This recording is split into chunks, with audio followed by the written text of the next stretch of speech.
I don't care if it's January, Christmas is over when I say it's over.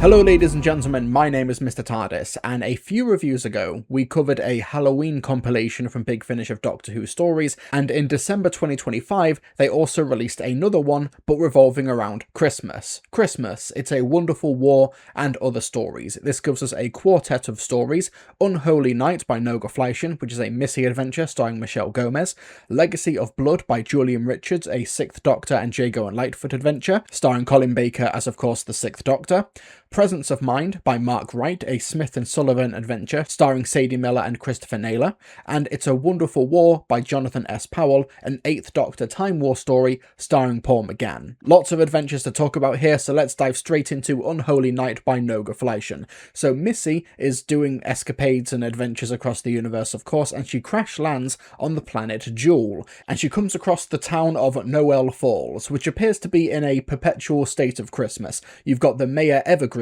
played by Frances Yeater, and the first half of the story is Missy narrating how she landed on the planet and how she basically got settled into this community, talking to her associate Kevin, played by Paul Brown. Kevin has arrived on the planet to come rescue her and pick her up, but escape may seem impossible, because it appears that the whole town is conspiring to keep Missy there, and it seems that everyone there is also immortal, and there's no way that Missy is going to be able to kill and slice and dice her way out of this scenario, which is often her favourite approach, but it's not going to work in this story. No, in fact, Missy appears to have landed in a Hallmark Christmas special, where she's even being set up with a romance by Tom, the local baker, played by Simon Kane. Because Tom is the devilishly handsome, square-jawed countryman with a heart of gold, Missy is the big city girl who just needs to be able to slow down and enjoy the fine things in life. And this premise is absolutely brilliant. But your ship has left orbit. Well, that's no problem. I'll help myself to one of yours then. One of ours!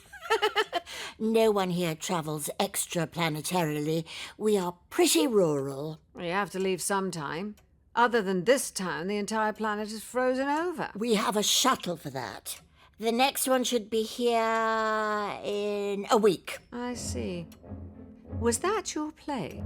To leave me stranded? It might be more than you bargained for. Goodness me. You came to us, remember? Yes, after a mysterious crash. Care to elaborate? I'm afraid I'm not much of an expert in space travel. I've never left Jewel. But about your ship, do you think it may have been someone else? Your chauffeur, perhaps? No, How can you be sure? because I killed him on the way here. Did I say something funny? No, pardon me. But if you did kill him, you obviously didn't do a very thorough job, did you? Unholy Night is such a strong start to the box set. I actually think it's my favourite of all 4 of them. The idea of this whole planet, this whole community just conspiring against Missy and stopping her antics is absolutely brilliant. You know, Missy's ship crash lands on the world, it appears that somebody steals the ship and the townspeople are like, no, we've no idea what happened here. Missy's vortex manipulator unexpectedly breaks, the cyanide that she puts in the pies of the pie eating contest just makes the produce even sweeter. Her IED on the frozen lake does not drown the skating children, it instead creates an aurora borealis. What, in this time of year, at this time of day? It's such a fun idea, effectively making Missy the straight man in a Missy story, which is a complete flipping of the dynamic, where everybody else is the crazy, unhinged, Christmas-obsessed people, and Missy just wants to get the hell out of there. And the main conflict is, will Missy basically give up and relent and embrace the Christmas spirit? Which is so fun. It's like a festive version of Wicker Man, where there's this outsider to the community, and the outsider has to discover what's basically driving this group and if there's some mystical force behind it all. I also think that that maybe Noga Fleischman is dealing with the gender aspect of all of these Hallmark Christmas specials. Like, more often than not, it's always the women who have to settle down, who have to stop being so business orientated, and they have to settle down with a nice, country boy. And while my main issue with the story is that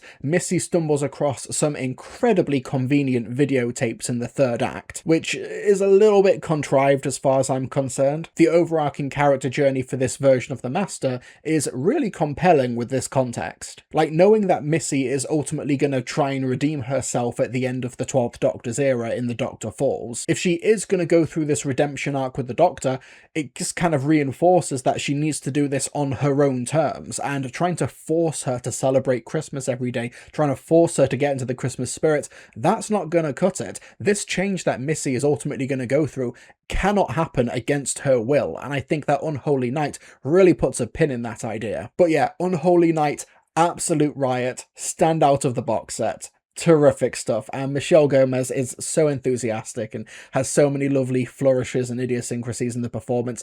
Really great stuff, I love it a lot. Now, the next story is Legacy of Blood by Julian Richards, 6th Doctor and Jago Lightfoot.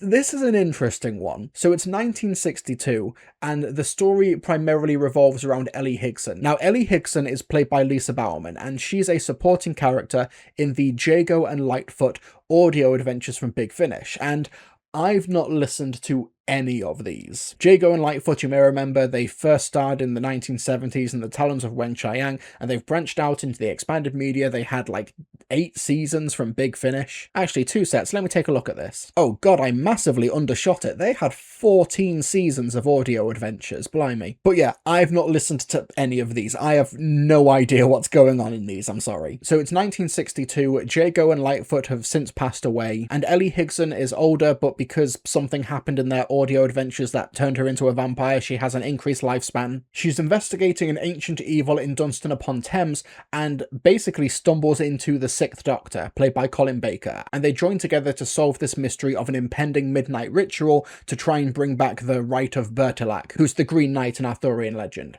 This article here is intolerably vague. As well as being exceedingly wrong? There's a specific kind of wrongness that concerns me. And I don't mean Mr. Hale's journalism, it's the ceremony itself. It all smacks of being rather, well, artificial.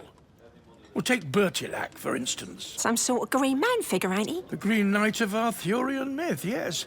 But why him? There don't seem to be any other Arthurian links to the area. Well, maybe they made it up on the fly back in 1892. We did plenty of things without thinking about them back then. Perhaps I'm overreacting. Perhaps the energy spike that drew the TARDIS here was caused by something else. Maybe. Although, I tried to get in touch with Peter Hale, the journalist, after I saw the article. But his paper told me he never left Dunstanton. No one's heard from him in days. Ah. So, anachronistic energy, an ancient tradition resurrected, and now a missing journalist. Maybe not missing. There's a fresh grave in the churchyard. Legacy of Blood is asking an awful lot from the listener, because yes, this is indeed a sequel to several Jago and Lightfoot box sets.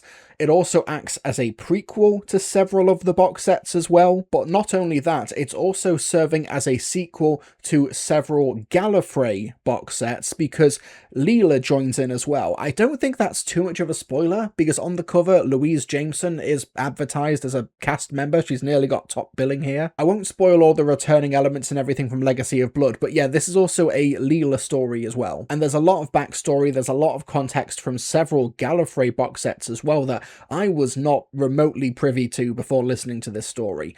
As a result, it was very info dump heavy. Like, there's a lot of exposition. There's a lot of very well acted scenes where characters are shouting to each other what's been happening to them recently.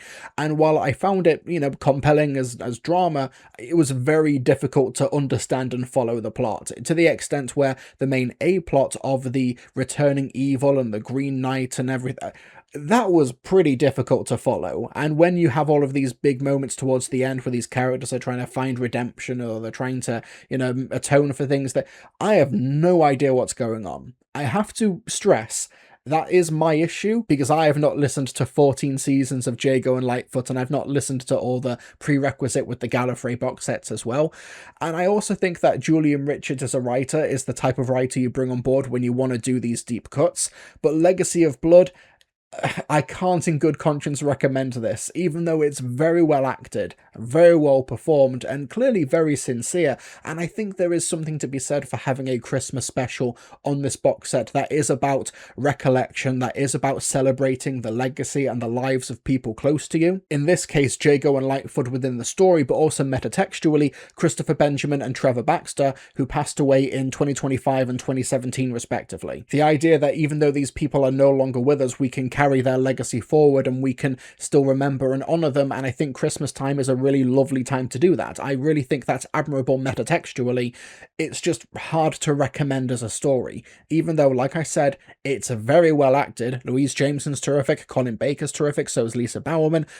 It's just kind of hard to follow without so much prerequisite. Also, Nicholas Briggs is very good in this story as well. I won't say who he's playing or what creature and villain or whatever he's playing, but he's very, very good. And I think in regards to the returning villain of the story, it's a really cool approach to take it. I just wish the villain existed in a story that wasn't a sequel and a prequel to Jago and Lightfoot and also a sequel to Time War Gallifrey stuff. But something that's a little bit easier to get on board with is Presence of Mind by Mark Wright. This does not require so much prerequisite, but the Smith & Sullivan box set only came out a few months ago, so that's easier to find. It's the winter solstice, and Sarah Jane and Harry Sullivan are on their way to Aunt Lavinia's for Christmas by train. Aunt Lavinia is with them for the journey, and so is K9. They brought the robot dog played by John Leeson. However, the train journey goes over several ley lines, and a crystal that Harry Sullivan was going to give Sarah Jane Smith as a present activates in the train cabin and freezes all of the passengers in place,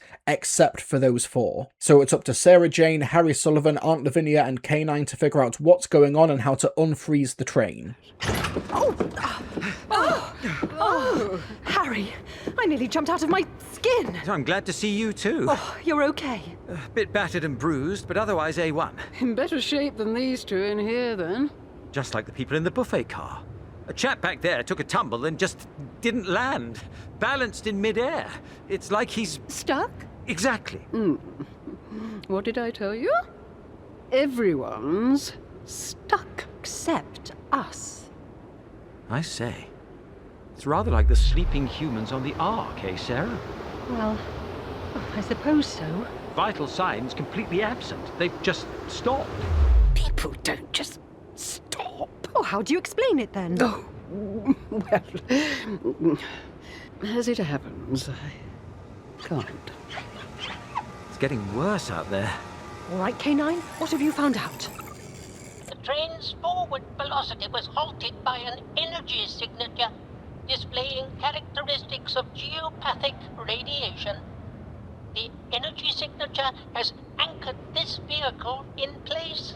Is that what affected the other passengers? Insufficient data. This was a fun adventure, and you can tell that writer Mark Wright has a very steadfast Christmas tradition of watching K9 and Company every December 25th. I think the dynamic between the four is very good. Annette Badland plays Aunt Lavinia, and the disdain that she has for K9, what is her problem? And part of me really admires how it leans into the Christmassy element of this. Yes, it's the winter solstice, but also the crystal that Harry Sullivan has, which starts this whole escapade, is called Frankenite. I found that very funny, and there's also some reminiscing between Sarah Jane and Aunt Lavinia to Christmas 1953, where Lavinia gives Sarah Jane a typewriter, which basically kickstarts Sarah Jane's journey into writing and journalism. However, with Presence of Mind, the story kind of feels like it starts jogging in place for the second half of the story, as Sarah and Lavinia spend most of the second half of the story just stuck in some abstract void, while Harry and K9 trudge through the snow, frantically googling what ley lines and stone circles are. I kind of think the story really lost me in the second half. I didn't really find it that interesting, which is a shame because it starts so strong with this quartet stuck on this frozen train and the way how they all react to it and how they all try and navigate the situation. That's really interesting, but then when they get off the train and try and investigate the nearby area, that's when it really loses me. And the last story of the set is the titular one. It's A Wonderful War by Jonathan S. Powell, which is an 8th Doctor story set in the Time War. The story predominantly takes place on Oblivion, which is a mining colony on the side of an asteroid that's separated from the Time War. And on this asteroid, we find Galen Smith, played by Richard David Kane. And Galen Smith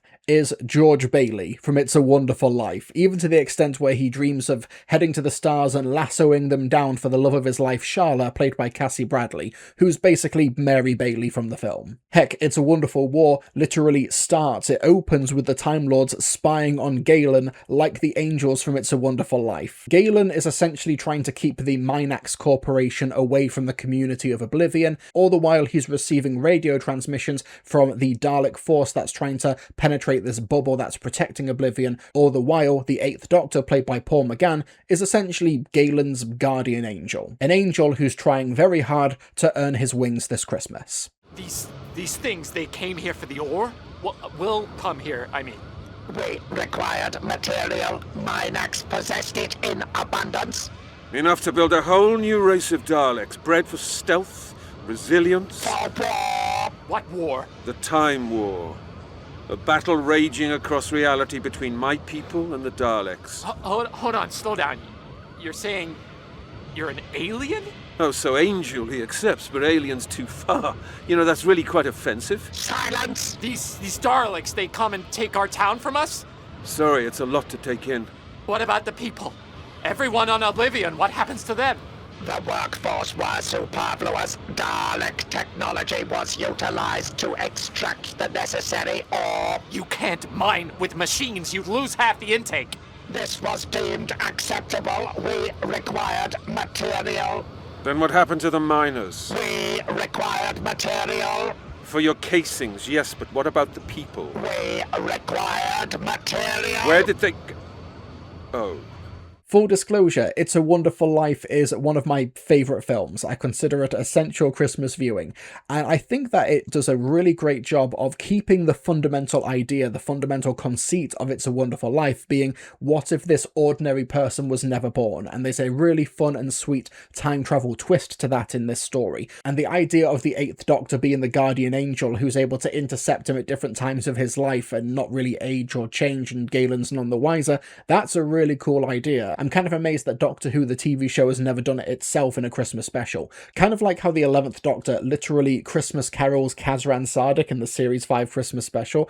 Yeah, I'm kind of amazed that the Doctor's never thought, oh, I'm just gonna A Wonderful Life this guy. I think Richard David Kane plays Galen with real sincerity and enthusiasm and a slightly hokey American accent. I absolutely adore that touch. And I also think that the Daleks are really cool in this story as well. And it turns out that this cover version, the red and the green one, that's not just, you know, for decoration for this cover, that's the actual Daleks that they're facing within the story, and there's a canonical reason for their appearance. There's another really cool angle where it's not just the Doctor who has been sent to help Galen. You've got Alan Cox who's playing another Time Lord called Ritter, and I thought that was a really great dynamic, and it leads itself to a really terrific third act twist. Like, honestly, my jaw was on the floor with the cool cameo that they pulled out towards the end. Really great stuff, and it really helps to recontextualize the story. I've not had a chance to re-listen to It's a Wonderful War for this review. I have way too much Big Finish to listen to, but I can imagine listening to It's a Wonderful War again can really, you know, it's a hiding in plain sight type of twist that I really, really appreciated. But overall, It's a Wonderful War was a really cool It's a Wonderful Life homage. I thought it was, you know, a really nice, earnest way to tell the story in its own unique, timey-wimey Doctor Who way,